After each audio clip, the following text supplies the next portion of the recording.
کھانا کھلاتے ہیں اللہ کی محبت میں اور اس شان سے کھلاتے ہیں کہ پھر اس کی طرف مڑ کر کے نہیں دیکھتے کہ کہیں یہ شکریہ ادا نہ کر دے، کہیں اس کے چہرے پر آثار ندامت نہ ظاہر ہو جائیں، عرق ندامت نہ آ جائیں اس کے چہرے پر. لہذا کہتے ہیں ہم تم سے کوئی شکریہ نہیں چاہتے، ہم تم سے کوئی جزا نہیں چاہتے، ہم نے تو صرف پروردگار کی محبت میں تم کو کھانا کھلا دیا ہے. اور آخری چیز وہی خوف الہی ہے. اِنَّا نَخَافُ مِن رَبِّنَا يَوْمًا عَبُوسًا قَمْطَرِيرًا. ہم اس ہولناک روز سے ڈرتے ہیں، اس ہولناک روز کے پروردگار سے ڈرتے ہیں، یعنی خوف الہی کا تذکرہ ہے. تو اب آپ نے دیکھا کہ ہمارے سامنے قرآن کریم نے دو خانوادے، دو گھرانے، دو مثالی گھرانے، دو قرآنی گھرانے، دو آئیڈیل گھرانے پیش کیے. ایک جناب زکریا کا گھرانہ پیش کیا اور ایک جناب زہرا مرضیہ کا گھرانہ پیش کیا. اس کی 5 صفات پیش کی اور اس کی 3 صفات پیش کی. بس رضوان محترم، میں نے آپ کی زحمت تمام کر دی. میں جب شروع میں مجلس کو لے کر کے چلا تھا اور کہیں پہ ایک جگہ پہ بہن کا تذکرہ ہوا تھا تو میں نے محسوس کیا تھا کہ آپ حضرات کی کچھ آنکھیں بھیگ گئی تھی. تو مجھے یاد آیا کہ میں وہیں سے مرتبہ مصائب لے لوں کہ قرآن کریم نے ایک بہن کا تذکرہ کیا. وہ بہن کہ جو اپنے بھائی کے صندوق کے ساتھ کچھ دیر تک چلی اور ایک ظالم کے قصر استبداد تک آئی. تو قرآن کریم نے اس منظر کو تا قیامت محفوظ کر دیا کہ بڑا معنی خیز منظر تھا. یہ بڑا محبت والا منظر تھا کہ ایک بہن چل رہی ہے اپنے بھائی کے تعلق کے ساتھ، مگر کتنی دور کا یہ فاصلہ رہا ہوگا اور کتنی دیر کا یہ فاصلہ رہا ہوگا. اس کو قرآن نے محفوظ کر دیا ہے تا قیامت لوگ پڑھتے رہیں، اس منظر کو دیکھتے رہیں.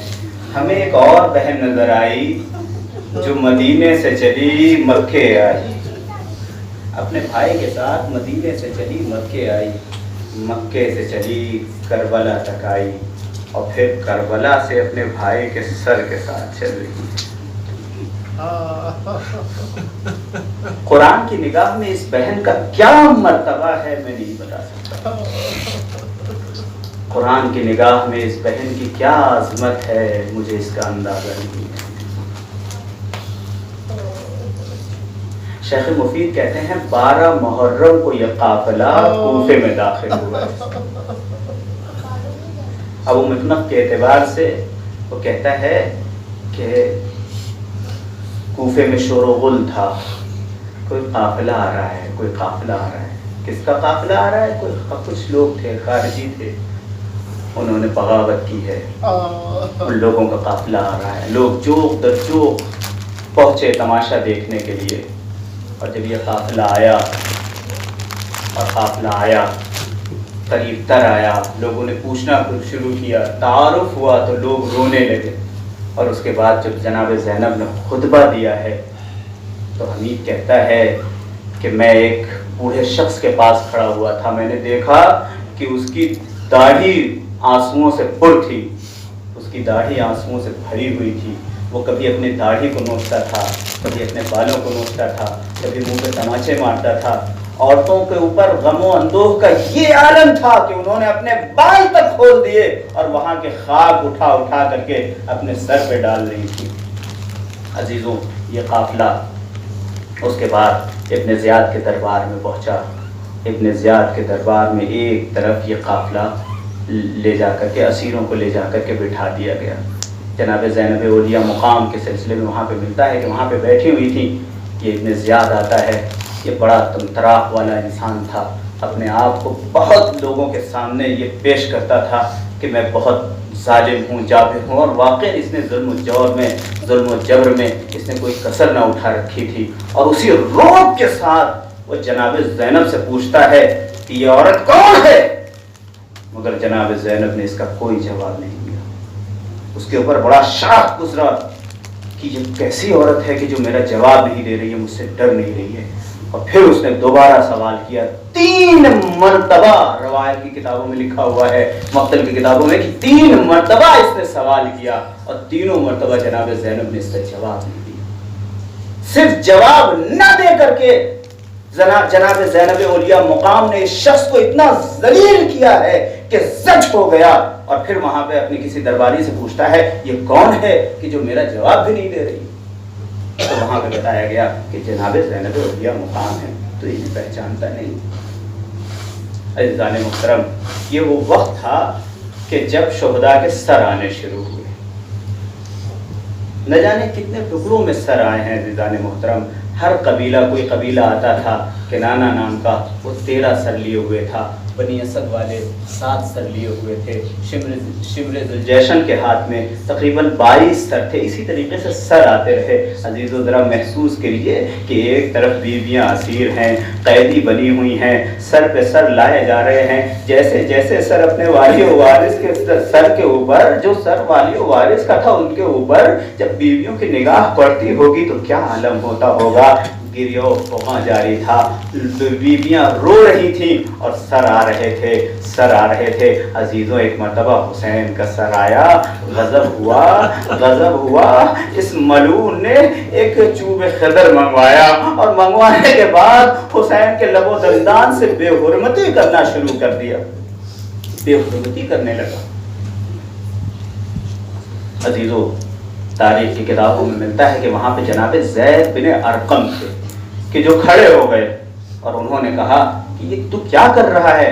مورخین نے لکھا، تحلیل کرنے والوں نے لکھا کہ جناب زینب کے اس جواب نہ دینے سے اور جناب زینب کے اس خطبے سے وہ اثر پیدا ہو گیا تھا کہ پورے کوفے میں انقلاب کا ماحول برپا ہو گیا تھا، اور یہ جرأتیں پیدا ہو گئی تھی لوگوں کے اندر۔ وہ کھڑے ہو گئے اور انہوں نے کیا کرتا ہے، تو ان ہونٹوں کے ساتھ بے حرمتی کر رہا ہے، بے ادبی کر رہا ہے کہ جن کو میں نے خود اپنی ان آنکھوں سے دیکھا ہے کہ رسول چھما کرتے تھے۔ عزیزان محترم، اس کے بعد پھر وہ مسجد میں پہنچتا ہے۔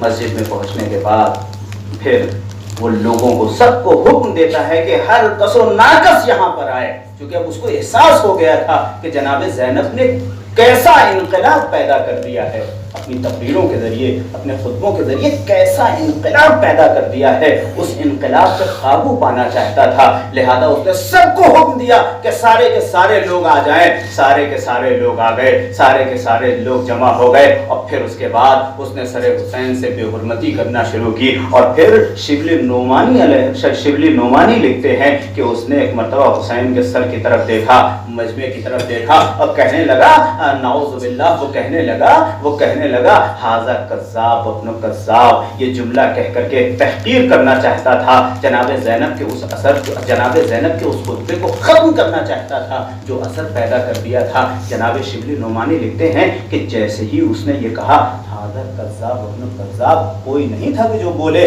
لیکن ہے کہ اتنے مر جانا کیا بکتا ہے، ان الکذاب ابن الکذاب انت وابوک، تو اور تیرا باپ جھوٹا اور جھوٹے کی اولاد ہے۔ یاد رکھنا، تو حسین کو کہہ رہا ہے، یہ تو سب سے شریف مرد تھا، یہ تو وہ تھا کہ جس کے لب و دندان کو رسول چوما کرتے تھے۔ آپ نے دیکھا کہ کس طریقے کا انقلاب جناب زینب نے برپا کر دیا تھا۔ وہ غیظ و غضب کے عالم میں آ جاتا ہے، کچھ کر نہیں سکتا ہے، وہ حکم دیتا ہے اس بڈھے کو پکڑو اور پکڑ کر کے ذبح کر دو، اسے یہیں پہ قتل کر دو۔ عزیزو، یہ کہنا تھا کہ تلواروں پہ تلواریں نکل آئیں، تلواریں چمکنے لگی، ہر طرف سے تلواریں چمکنے لگی۔ عبداللہ ابن عفیف کے قبیلے والے، ان کے رشتہ دار، ان کے ساتھی سارے کے سارے تلوار لے کر کے نکل آئے۔ اے ابن زیاد، اگر تو یہ سمجھتا ہے کہ عبداللہ ابن عفیف تنہا ہے تو یہ سمجھنا ہم اسے بچا کر کے رہیں گے۔ اور عزیزان محترم، بعد میں انہیں شہید کیا گیا، لیکن وہاں سے وہ سارے کے سارے ان کے قبیلے والے ان کو بچا کر کے لے گئے۔ عزیزو، میں کہوں گا زینب کو وہ منظر یاد آ گیا ہوگا جب بھیا پہلی مرتبہ ولید کے دربار میں آئے تھے، ایک نعرے تکبیر بلند کی تھی، عباس بھی آ گئے، علی اکبر بھی آ گئے، اور محمد بھی آ گئے، 18 بنی ہاشم کے تلوار کے سائے میں حسین واپس گھر پہنچے تھے۔ ارے وہ منظر بھی یاد آ گیا ہوگا جب حسین اکیلے رہ گئے ہوں گے، کبھی دائیں دیکھا، کبھی بائیں دیکھا، آئینہ آئینہ قاسم، آئینہ آئینہ اکبر، حسین اکیلے میدان میں ستارے، تلواروں کا سیلاب تھا، حسین جس میں پاش پاش تھا سیعلم الذین ظلموا